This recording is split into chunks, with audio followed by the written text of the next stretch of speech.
They were built for laughter, but now they echo with screams. Behind the rusted gates of forgotten amusement parks lie stories not meant to be told until now. Welcome to Tales Nameless, where true horror breathes through forgotten places.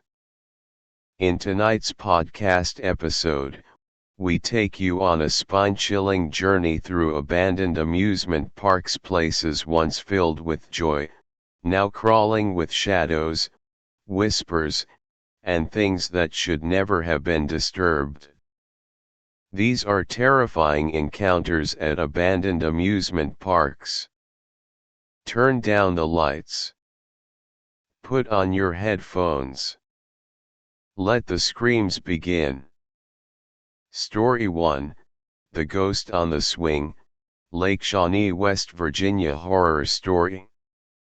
I have always been drawn to stories of the unknown. My name is Emily, and I share eerie experiences on my small YouTube channel. I used to be a skeptic, but some places give off a quiet unease deep in my bones. Lake Shawnee, West Virginia, was one of those places. Lake Shawnee sits just outside Princeton, West Virginia. It used to be home to a small amusement park. Now it's a haunted memory reclaimed by the woods. The park closed decades ago after a string of tragic accidents, and locals still whisper about it. They say a young girl lost her life on the swing set, and her restless spirit never left.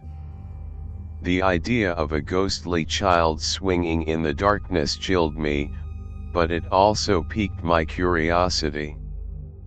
So when my friend Sarah suggested we spend a weekend exploring the abandoned park, I couldn't resist.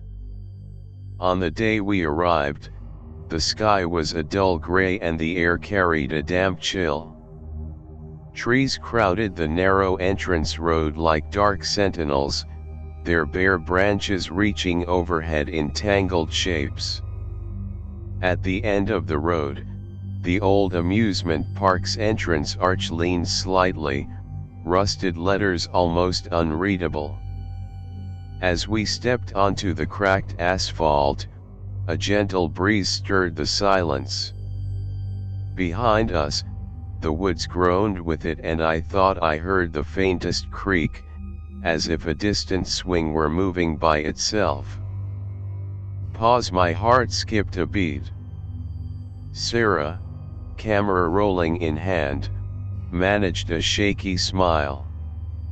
So, tell me again why we wanted to do this, she whispered.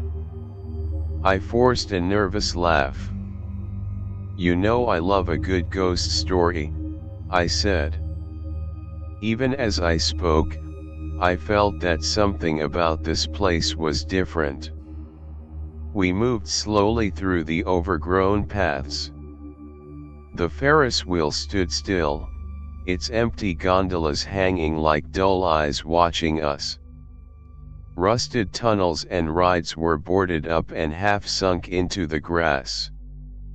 I felt a strange watchfulness from the old ticket booth, which was now just a moss-covered wooden shack. We made our way toward the old playground at the far end of the park, where the swing set still stood.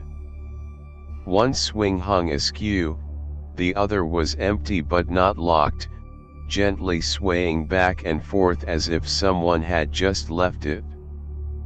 In that moment, the hair on the back of my neck pricked up.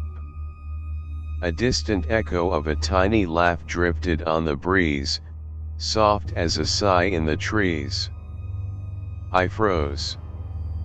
The laugh died out the moment I stiffened. Was it just the wind? As I held my breath, the closer swing before me came to a slow stop. The world was silent again, save for the faint whistle of wind through the hollow rides. Sarah and I exchanged a look, neither daring to speak. My rational mind raced, old playgrounds creak, branches knock. But an undeniable dread was settling in my chest. This place didn't want us there, and I had a feeling it was just getting started. We decided to stay overnight, camping just outside the old park under a canopy of trees. As darkness fell, an uneasy quiet settled over the woods. Sarah and I sat around a small fire, reviewing footage we'd shot earlier. The video showed nothing out of the ordinary, static shots of rusting rides and cracked concrete, but our nerves hummed with tension. The chill of the night seeped into our bones. Later that night, while securing the campsite, I heard it again, soft, breathless laughter. It felt closer this time, just beyond the circle of light from our campfire. I froze, staring into the blackness beyond the flames. Had Sarah heard it too? "Did you hear that?" I asked, voice barely above a whisper. My heart thumping in my chest. Sarah shook her head. "I thought I heard something, but it's probably the wind," she replied uncertainly, picking at a frayed sleeve. I forced a shaky laugh. "Yeah, these woods sure like to play tricks on you." Even as I said it, goosebumps rose on my arms. The fire sputtered, shadows flickering across our faces. We fell silent, listening. In the hush, I could have sworn I heard a whisper just under the rustling leaves, "Help me." I jumped up and shone my flashlight toward the darkness. The beam cut through the night, lighting up hollow trunks and tall grass, but nothing moved. Trying to steady our racing hearts, we decided to review the audio from our handheld recorder. I'd left it by the swing set earlier to capture ambient sounds. When I pressed play, the tape crackled to life with static and distant wind. Suddenly, from the quiet hiss came an unmistakable giggle, soft and childlike, echoing on the recording. Then a child's voice, faint and pleading, "Leave me alone." A chill ran down my spine. Our eyes met. That voice had come from the abandoned park. Nothing rational could explain it. We tried to shake off our fear. "Maybe a stray radio signal or something," I muttered, but even I knew it sounded silly. Deep down, we knew what we'd heard. That night neither of us slept well. Sometimes I thought I saw a pale silhouette out of the corner of my eye, or heard the creak of a swing when I knew none should move. Each time I told myself it was nothing, but deep down, the dread was growing. That evening, we set up our camera at the swing set again, determined to capture something. The sky was clear and the moon cast long shadows through the trees. We both were on edge after the night's events, adrenaline and exhaustion mixing in our veins. The fear lingered in the air like a whisper. I watched as Sarah set up the tripod. "If we hear anything, I'll record," I said quietly. The park was completely silent. The swings swayed gently in the night breeze, casting shifting shadows on the ground. I waited, flashlight in hand, heart thudding with each rustle in the brush. Every sound felt amplified in the quiet night. Minutes passed, and nothing happened until I heard the creak of a swing behind me. One of the swings, still seconds before, was now swaying. I spun around, heart leaping.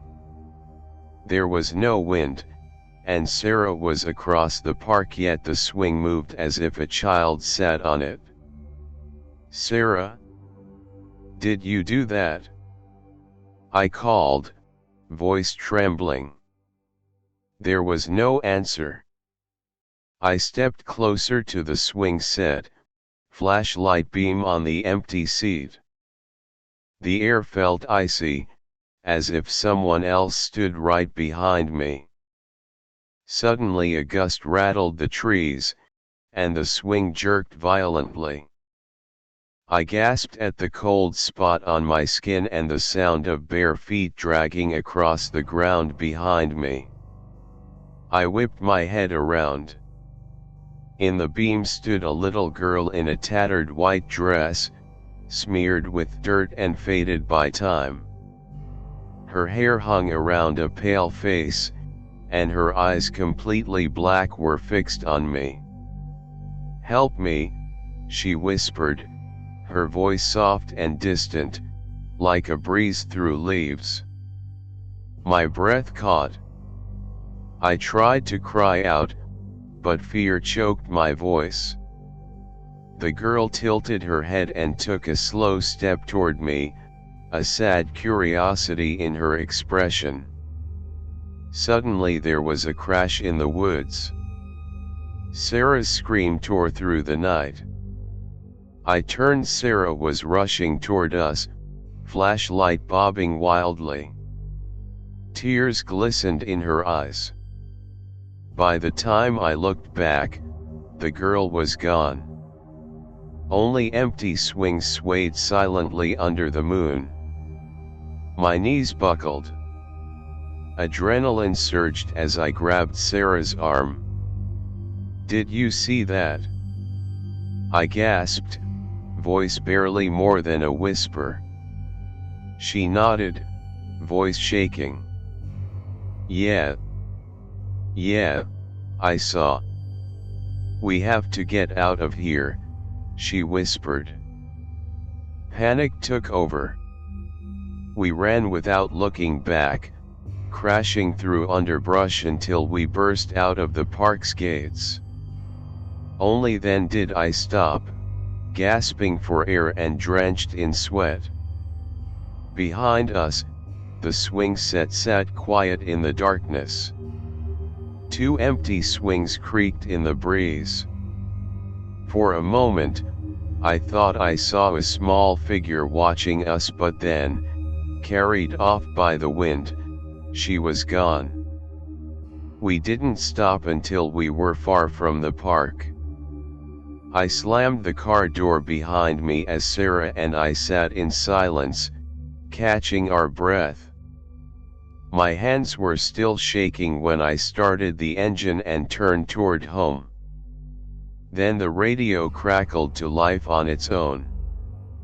No station was tuned in, just static at first. Then, woven into the hiss, I heard it, a distant lullaby. My hand shot for the dial and I cut it off, but for a moment I was sure I heard a child's voice whispering, "Come back. Play with me." Sarah's eyes went wide. She mouthed, "Did you hear that?" I nodded, voice barely audible. "Let's go," I said, though fear made it shaky. As we pulled away, the road stretched empty before us. Moonlight bathed the treetops, and shadows danced in the rearview mirror. Just past the entrance gate, I saw her one more time, the little girl in white standing by the roadside where the swing set had been. Moonlight fell on her pale face, twisted into a sad half-smile. She reached out a tiny hand as our car went by. For a flash, her black eyes met mine. I felt a strange sorrow wash over me. "Goodbye," I mouthed back, though I didn't know why I said it. Then she was gone, lost in the shadows. For the rest of the drive, we didn't speak. The weight of what we'd seen sat heavy between us.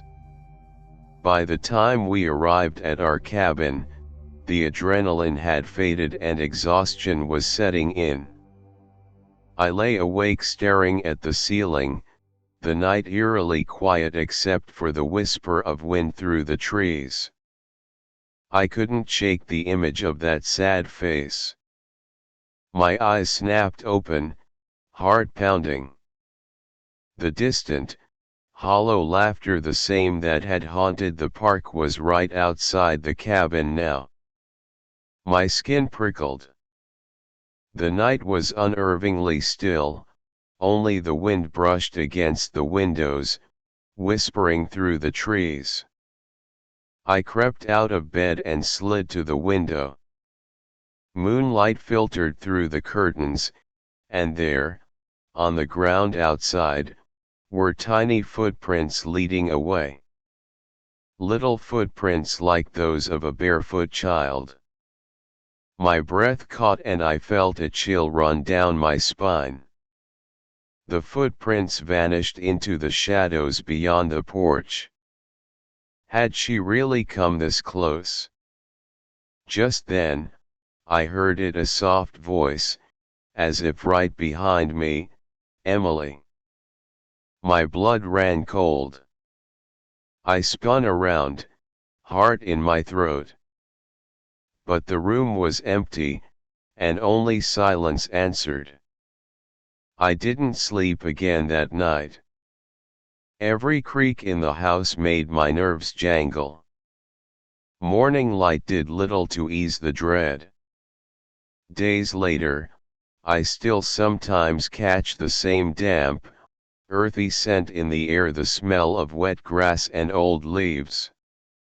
Sometimes I glimpse a pale figure out of the corner of my eye, just past the trees near the cabin, as if she's still watching.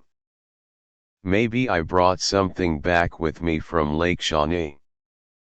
Or maybe something followed me home. At night, I even double-checked the locks on my door, half expecting to feel that cold little hand on my shoulder again. Thank you for listening to my story. If you enjoyed this narration, please remember to like, subscribe, and share your thoughts in the comments.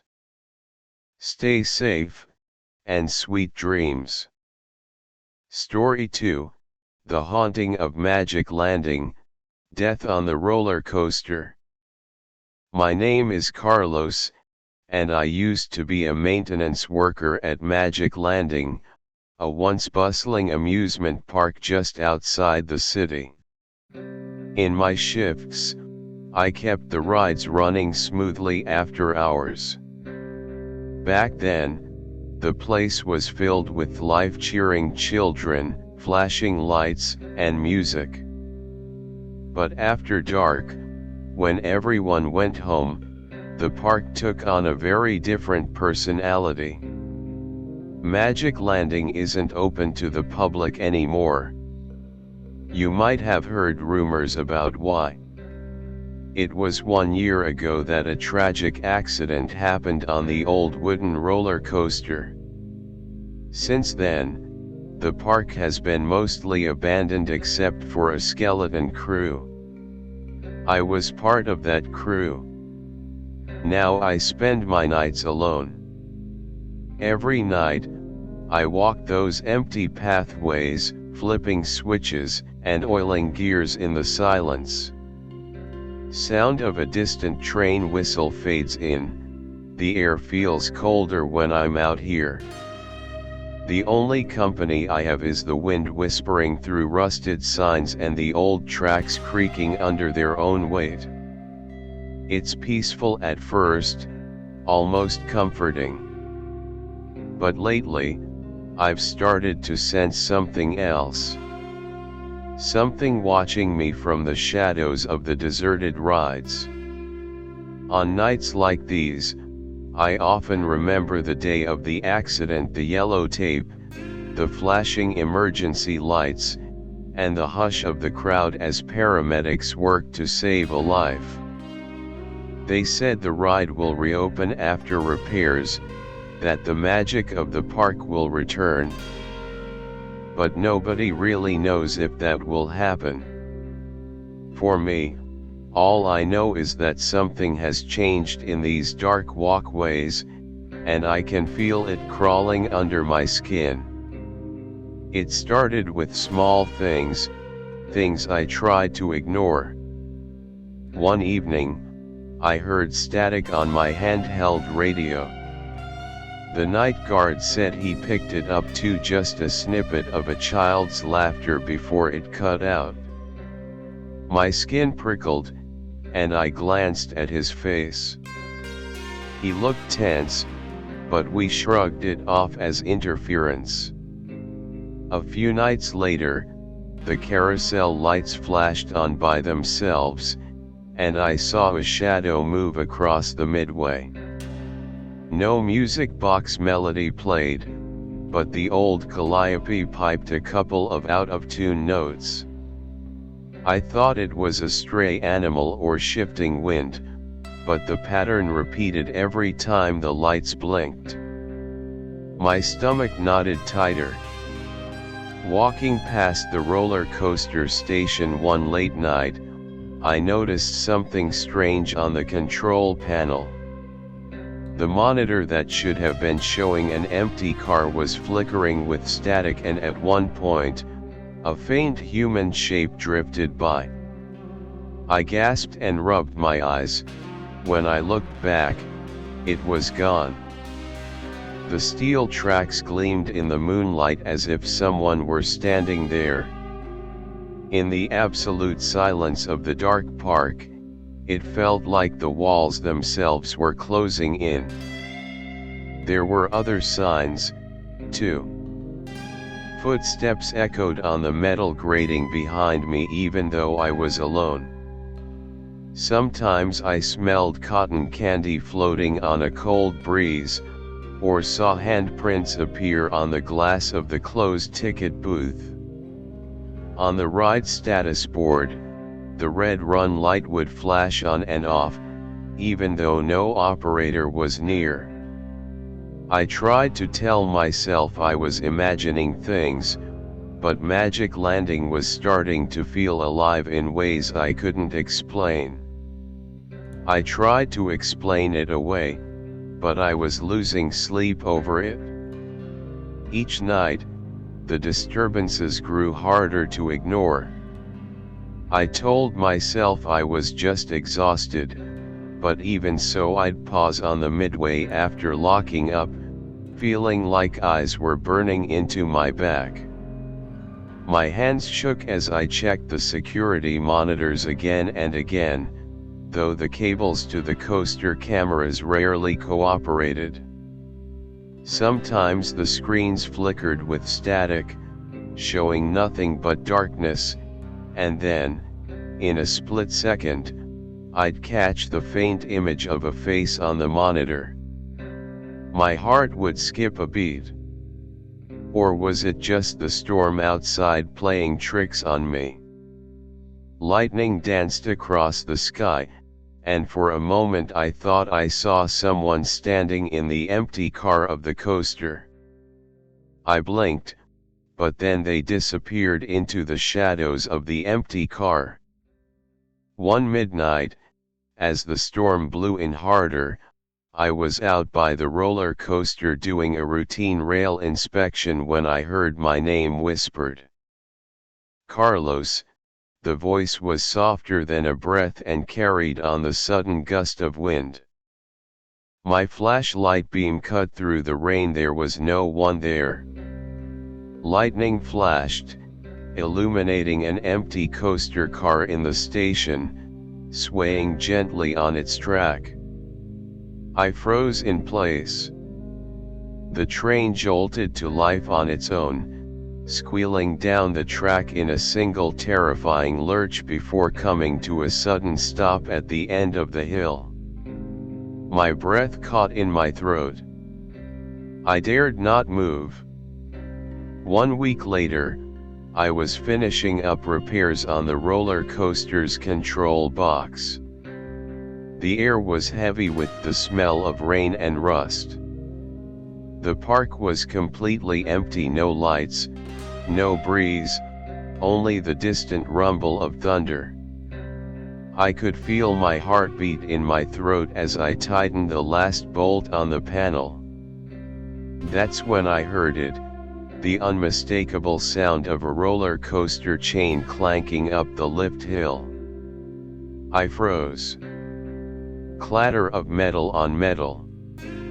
The old wooden train slowly emerged from the shadows, headlights dimmed. There should have been no way for it to move. And yet, there it was, inching toward the station in silence. Every instinct screamed at me to run, but I was frozen. I dropped my tools and ducked behind the control console, heart hammering. "Who's there?" I shouted, voice trembling. The figure raised its head. My blood ran cold. It was the maintenance worker who dyed his face a twisted pale blur. His eyes were hollow, his jaw hanging open in a silent scream. He reached a gnarled hand toward me. A distant echo of laughter and a child's scream filled the air. A flash of lightning brightened the scene. The train lurched forward without warning, barreling toward me. I scrambled backward, knocking the console. Sparks flew. The empty cart gained speed, hurtling down the track on its own. I ran through the dark service path, adrenaline burning. Behind me, I could hear the rumble of the coaster chasing. The wind howled through the tracks. Every exit sign blurred past as I raced for the gate. I could feel hot breath on my neck, though no one was there. Suddenly, I realized the chain was still clacking above me. It never stopped. My chest tightened. I reached the locked gate and fumbled with the key. My hands were slick and numb. My breath came in ragged gasps. Without thinking, I lifted my gaze. The front car burst around the corner right as I turned. It nearly collided with me, but it faded into the night before impact. I staggered outside, chest heaving, and collapsed on the pavement. Rain began to fall. The coaster's clatter died behind me, replaced by silence. I woke up the next morning drenched in cold sweat. The house was quiet, too quiet. Even with the park safe behind its locked fences, I couldn't shake the feeling that something followed me home. The sound of metal chains tucking into place echoes in my mind whenever the wind blows just right. All day, I tried to act normal. I went to work at the garage, but every time a brake squeaked or a windshield wiper swept back and forth, I jumped. My wife asked if I was okay, but I only smiled and told her I had a rough night at work. I didn't tell her about the empty coaster car or the ghostly figure.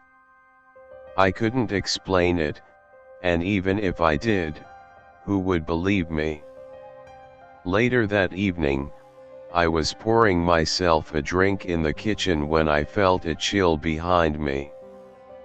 The faucet turned on by itself. Warm water poured into the sink, though no one touched the handle. I whipped around. The kitchen was empty. In the mirror above the sink, I thought I saw something else, a pair of dark, hollow eyes staring back at me from the doorway. Just for a second. Was it the man from the coaster, or was it my own reflection twisted by fear? My reflection shook its head, as if saying goodbye. I later checked the park's schedule. Magic Landing won't open again anytime soon. But as I sit here tonight, I keep hearing an eerily familiar click-clack in my ears. If the ride is broken, who or what was on that train with me? I can only wonder how long this haunting will last, and who, if anyone, might be next to hear those chains. Thanks for listening to my story.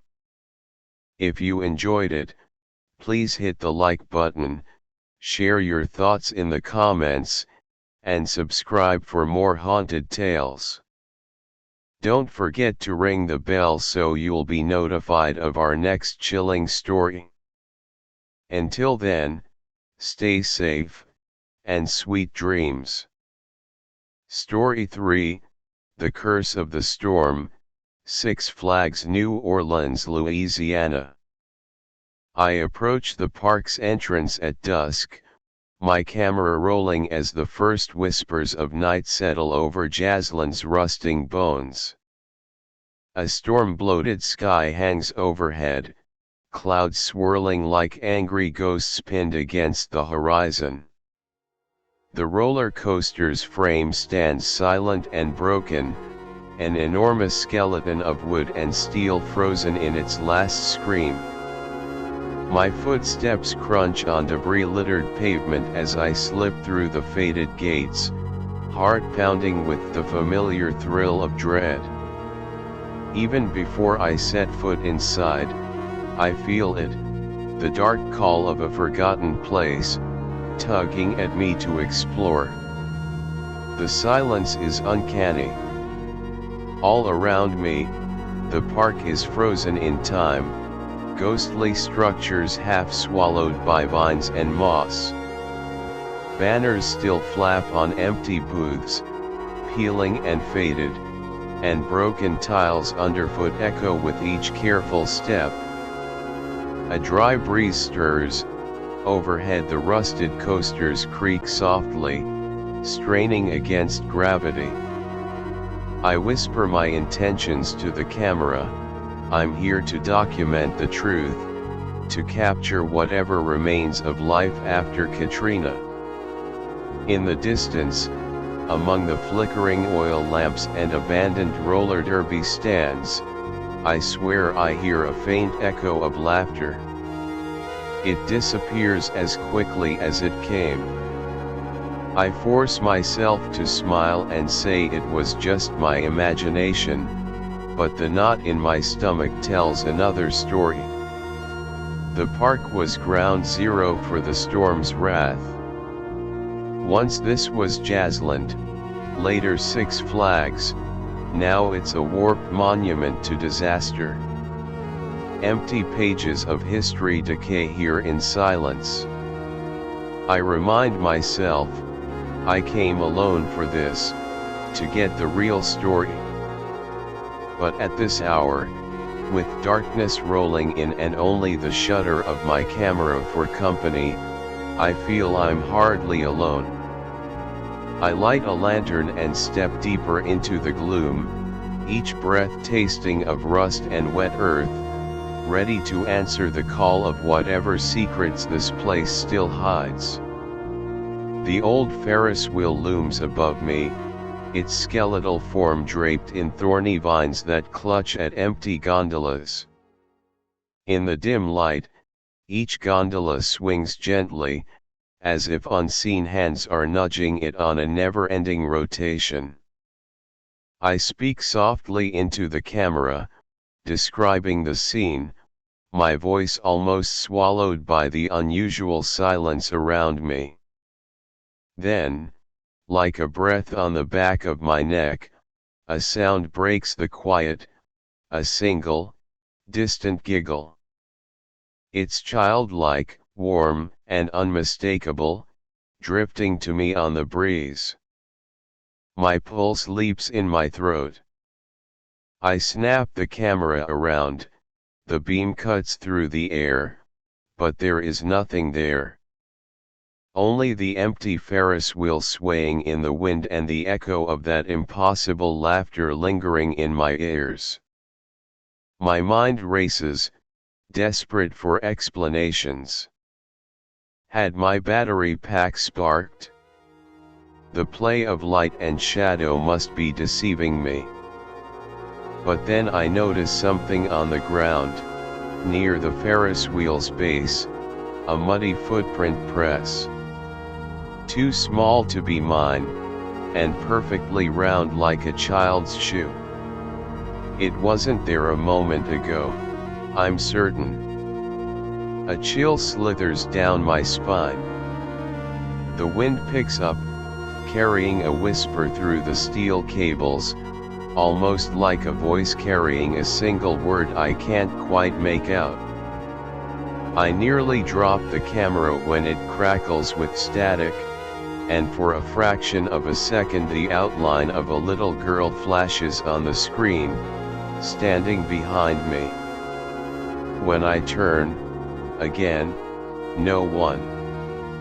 Hard hammering, I force myself to rationalize, speaking into the mic, of course, it's just the wind, right? The park playground swings squeak emptily behind me as a new noise catches my attention, the distant clang of a metal sign swinging on its hinges. The sound loops in the silence, rhythmic and deliberate. Whatever is here is moving, just beyond the cone of my light. I back away slowly, but the whispering wind grows louder, more insistent. It almost feels like a question, why are you here? The hairs on my arms stand up. Whispers in the wind or not, I now know something is listening. I swallow hard and press on, deeper into the maze of hauntings. Shadows lengthen as night fully falls and the moon is devoured by the low clouds. My lantern's glow barely penetrates the closest corners of the park now. Every little sound is amplified, the drip of water from a tarpaulin, the distant scurry of something unseen. I find myself holding my breath as I approach the funhouse hall of mirrors. In the corner of one mirror's reflection, I glimpse movement, a dark figure with no face. When I whip around, the hallway is empty, walls closing in with peeling mirror shards reflecting only me. Something cold brushes past, barely felt, but impossible to ignore. The tension breaks as a sudden crack of thunder booms overhead, though I see no rain yet, nor any storm lightning. My knees knock together as I jump. I decide we need to move, quickly. I have to find Joe, my camera assistant. We'd agreed to stick together, but in all the chaos I realize he's somewhere nearby. I call his name into the night and get only my own echo in answer. Joe and I had parked on the shoulder along a cracked highway embankment.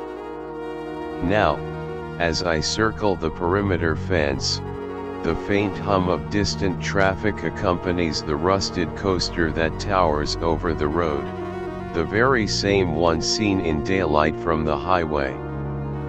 Even the passing cars and their oblivious headlights feel intrusive here, as if they don't belong. We move slowly along the fence line, flashlights probing the darkness. In the near light of our lamps, nothing seems out of place, until I catch my breath.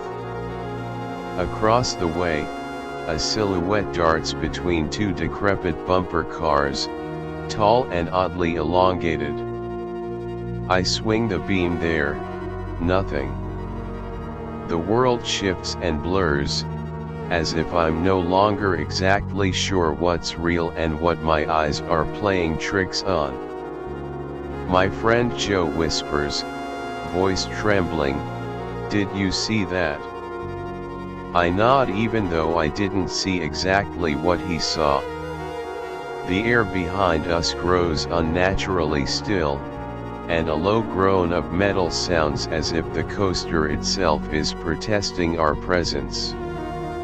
The thought is enough to make my skin crawl. Together, we inch toward the center of the park, where the games and rides are haphazardly arranged around an old fountain. Every creak of wood or flap of canvas sends us spinning. I keep thinking I see Joe standing just behind a Ferris wheel car, but when I look, he's gone.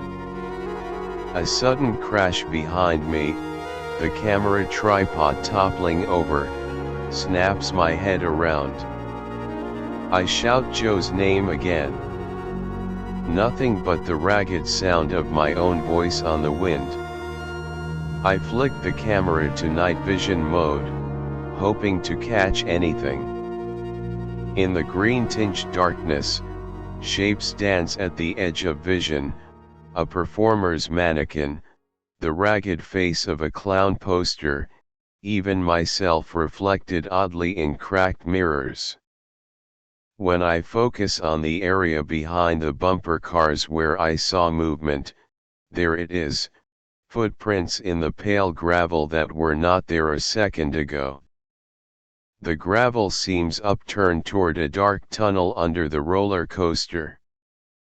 I lean in to capture it, and the moment I do, a voice screams, "Help! Mike!" It's Joe. I spin on the spot, following the cry, but no beacon of flashlight guides me. "Joe!" I roar, heart leaping.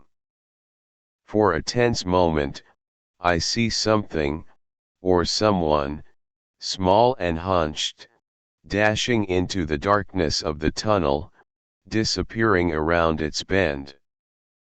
Joe's scream comes again, closer this time, echoing off the graffiti walls. Then the wind rushes out of nowhere, and silence returns. My voice cracks as I call out, "Joe! Joe, where are you?" My only answer is the distant roar of a highway car far below. I sprint toward the tunnel entrance, feeling my pulse pound in my ears. The darkness in the tunnel is absolute. My flashlight picks out jagged beams overhead and the floor slick with damp. I search wildly, calling, feeling my way along the cold concrete walls. When I reach the point where the tunnel exits under the roller coaster structure, there's nothing but emptiness. Joe's cries have stopped. A chilling realization settles over me, I was alone with whatever was here. Frantic, I dash back the way I came, bursting from the tunnel. The park behind me is even more silent. My flashlight sweeps across the central plaza, empty. The Ferris wheel is motionless, the wind gone completely. I run to the car we parked beside the entrance. It's locked, keys inside my pocket. I yank them out, hyperventilating. My fingers are shaking as I fumble at the lock. I get in, Slam the door. The radio crackles, static for a moment, and then the voice, "Mike, help." The speaker is dead silent. That voice was on my last recording, not on air. On the front seat is Joe's tripod and camera bag. They must have fallen off during the scramble. I quickly grab them. Fear and adrenaline mix in a cold sweat. I want to think it's a prank or paranoia, but I cannot find Joe. Outside, something moves in the bushes behind the car. I jump, lights focusing on nothing. There. I shout, slamming the car into gear and tearing out of the park area. I don't stop, not even to look back. My foot stays heavy on the gas until dawn begins to lighten the highway, and only then do I realize what's happened. My heart sinks and a heavy silence replaces the terror-fueled panic. Joe is gone, disappeared as if into thin air, and I'm the only one who came out.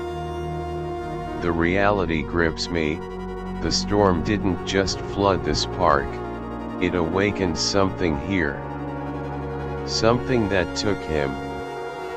I'm alive, but now alone in this nightmare. I've been home a week, and I still can't shake the nightmare. Nights feel impossible now. I often lie awake, certain I'll hear Joe's voice whispering in the hall. Daylight drags by as I obsessively review our footage. The camera shows the empty park and my terrified face, but also things I had no glimpse of, a shadow moving swiftly behind Joe just before we ran, a pale face hovering in a doorway mirror. In every frame, I feel watched. One recording ends abruptly, the last video Joe took, with the lens pointing at the ground. You can hear his footsteps running, and then a distant no. "Don't go," that I never spoke. Each rewatch ratchets my fear higher. The static on the tape hisses into words I almost hear. "You should have stayed. If this is real, if whatever we disturbed followed him home, then it's still here, maybe still listening to me now." The park remains abandoned, but I know the curse of Katrina's storm didn't die with the flooding waters. It lingers in empty places. I've posted the raw footage as promised. In the final frame, just before it cuts out, you catch a glimpse of something horrifying, a pale face right behind me in the camera's view. I didn't see it then. I see it now. Stay vigilant out there, friends. Be careful what you go looking for. If you enjoyed this tale and want more unsettling stories, let me know in the comments below. Don't forget to hit subscribe and click the bell. Stay tuned for more eerie tales coming soon. Stay safe, and as always, keep your eyes open after dark. Story 4, The Yellow Brick Road, Land of Oz, North Carolina. The road of yellow bricks stretched ahead, gleaming even under the gray sky, winding into the thick mist-shrouded forest.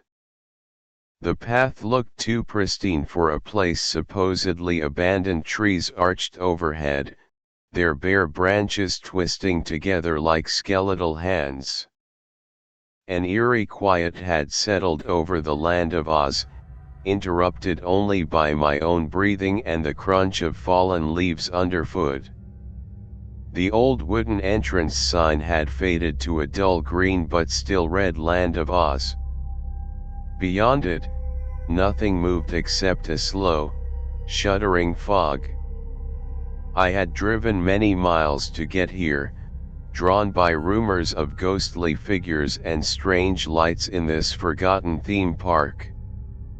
I'm Sarah, a photographer obsessed with abandoned places, and I felt a thrill mixed with dread as I stepped onto the yellow road. The air smelled of cold earth and decaying wood. As a child I had imagined us to be bright and cheerful, but now it felt stifling and unreal. Somewhere on this mountaintop, reality seemed to blur. The line between us and the world I knew felt thinner by the second. It was late afternoon, and golden hour light filtered weakly through gray clouds. Shadows curled between the gnarled trunks of pines, and the whole mountain felt suspended in time. I noticed the old wooden gate behind me was jammed halfway open, as if it was inviting me in or perhaps letting something out. The wind rustled through invisible leaves far above, making the skeleton trees creak. Every instinct screamed at me to turn back, but I raised my camera and stepped forward, compelled to discover what stories the silence might reveal. The yellow brick road twisted deeper into the forest, and I followed it cautiously. My camera clicked methodically, capturing the decayed facades of Munchkin houses and a once colorful poppy field overtaken by weeds. Every few steps, I heard a distant rustle or felt a cold breath of air on the back of my neck, but when I whirled around, there was nothing there. Once, a faint voice like a child's giggle echoed through the trees, and I froze in my tracks. Though my rational mind knew I was alone, part of me wondered if it was real. Ahead, I stumbled upon a small clearing dotted with weathered statues of children, almost like those notorious stone munchkins we'd all heard about. Moonlight, or my weak flashlight beam, gleamed off their icy eyes as they sat in poses of eternal childhood play. I raised my camera and took a photo. When the flash lit the scene, I thought I saw one of the statues shift its head ever so slightly. But when the brightness died away, I was just looking at cold stone again. My hands began to shake. And then I heard it, the soft scrape of something brushing past fallen leaves behind me. I spun around, swinging my flashlight, but it barely pierced the gloom. There was no one there, the silence only grew heavier. It felt as though unseen eyes were watching me, waiting. I spun around to retrace my steps but realized the path behind me was gone, smeared into the woods by shadows. Every turn I took, the yellow bricks twisted out of place as if the trail were leading me in circles. I felt lightheaded and time seemed to warp. The sun had set hours ago, though I could swear the moon had dipped behind clouds for no reason. The silence became oppressive, so complete it felt like a held breath all around me. I barely noticed the stone ruin until I was almost upon it, a castle turret rising from the undergrowth like something from a twisted fairy tale. Towering conical spires were coated in grime and snow, part of what must have been the Wicked Witch's castle. I didn't remember the castle being this close to the road at all. In fact, I hadn't seen it at all on the way in. The sight of it now made my stomach knot. Was I alone, or had something led me here on purpose? I forced myself to keep moving, heart pounding. The air had turned frigid, and I wrapped my jacket tight against the cold. My flashlight flickered, and in the dim beam I saw in the distance a shape that looked unmistakably like Dorothy's house, painted white and a little crooked, standing eerily still in a small clearing. A slow wind began to blow, rattling something in the castle ruins at my side and making the trees groan low and menacing. Then I heard it, a slow, hollow creak, as if a giant door was swinging wide open somewhere not far ahead.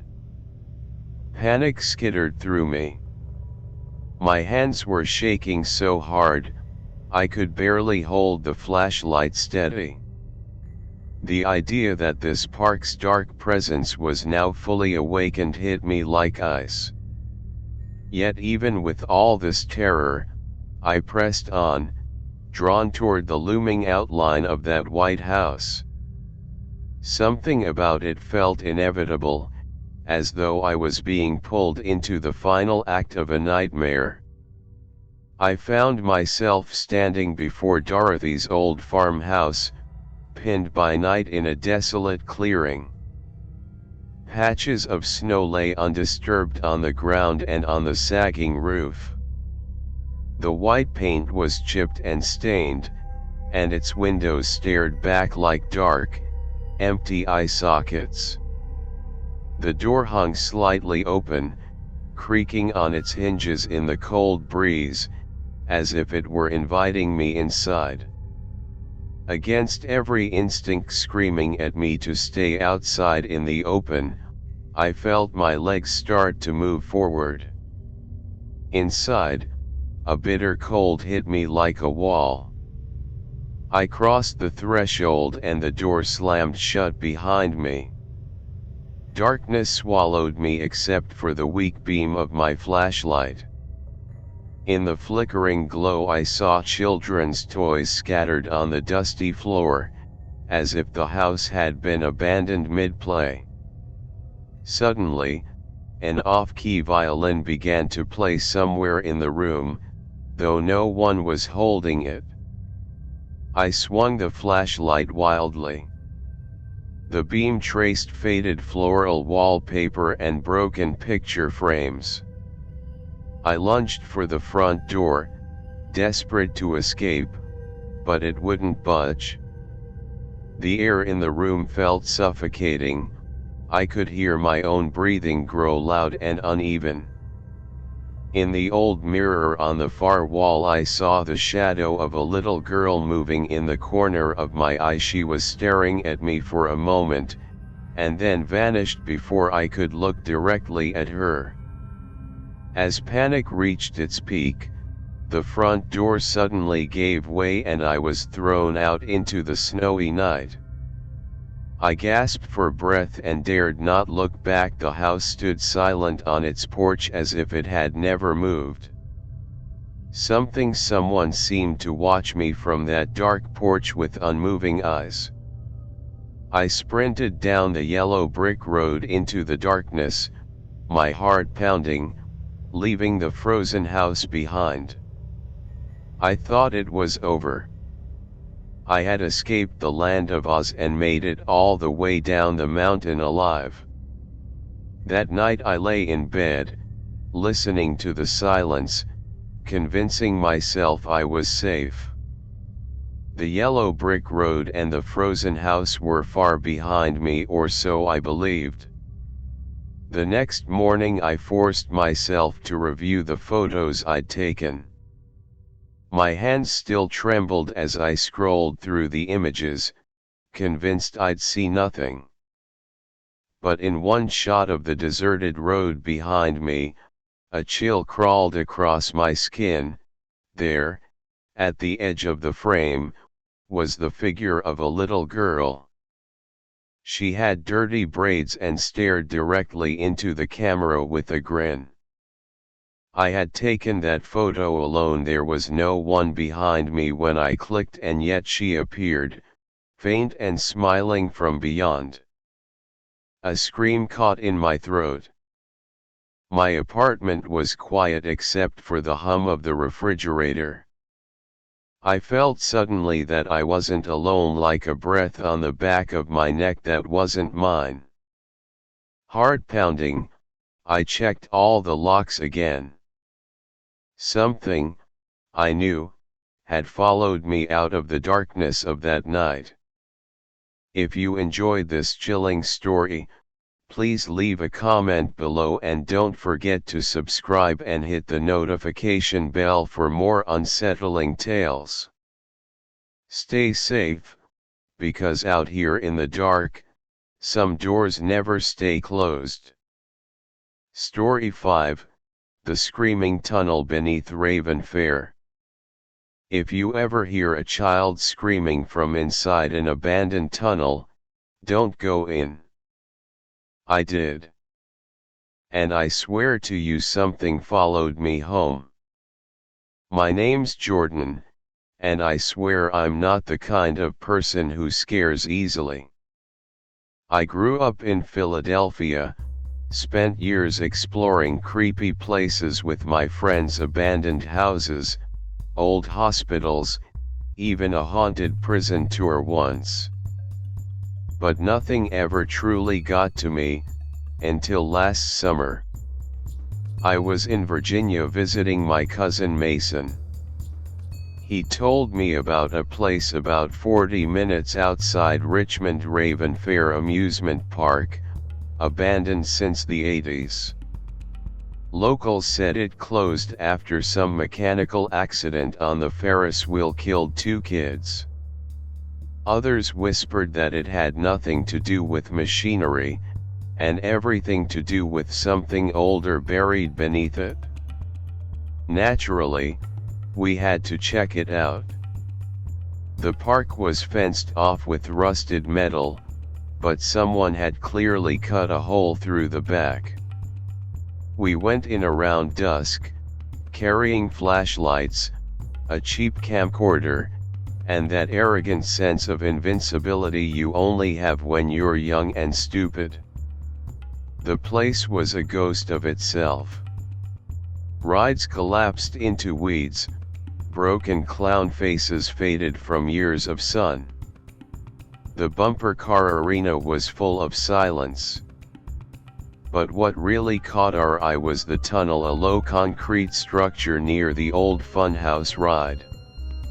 It dipped underground, probably for maintenance access or underground tracks. The faded words above it read, "Ravenfair Express, enter if you dare." We laughed. We dared. But the moment we stepped inside the tunnel, everything shifted. The air got heavier, humid, but dead. No echoes. Just the sloshing of water from somewhere deep below.